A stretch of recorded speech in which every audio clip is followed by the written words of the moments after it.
Telugu PMC ప్రేక్షకులకు స్వాగతం. Hi friends, మీరు గనక ఇప్పుడే మా ఛానల్కు వచ్చినట్లయితే మా ఛానల్ని సబ్స్క్రైబ్ చేసుకోండి. సబ్స్క్రైబ్ చేయడంతో పాటు పక్కనే ఉన్న బెల్ ఐకాన్ని క్లిక్ చేయండి. జీ తెలుగులో ప్రసారమవుతున్న సీరియల్ చిరంజీవి లక్ష్మీ సౌభాగ్యవతి. చక్కని కుటుంబ కథా నేపథ్యంతో ఈ సీరియల్ సాగిపోతుంది.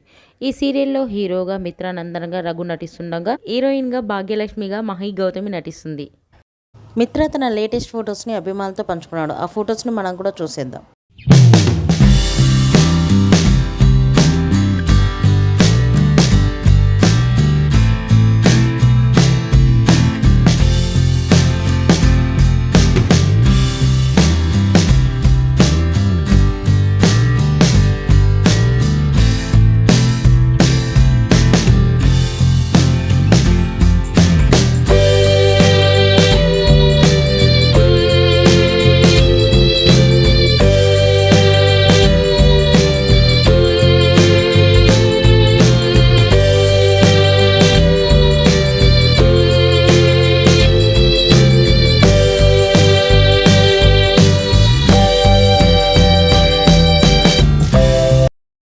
ఈ వీడియో మీకు నచ్చినట్లయితే లైక్ చేసి మరిన్ని టాలీవుడ్ లేటెస్ట్ అప్డేట్స్ మిస్ అవ్వకుండా చూడాలంటే తెలుగు పిఎంసి ఛానల్ను సబ్స్క్రైబ్ చేసుకొని పక్కనే ఉన్న బెల్ ఐకాన్ని క్లిక్ చేయండి.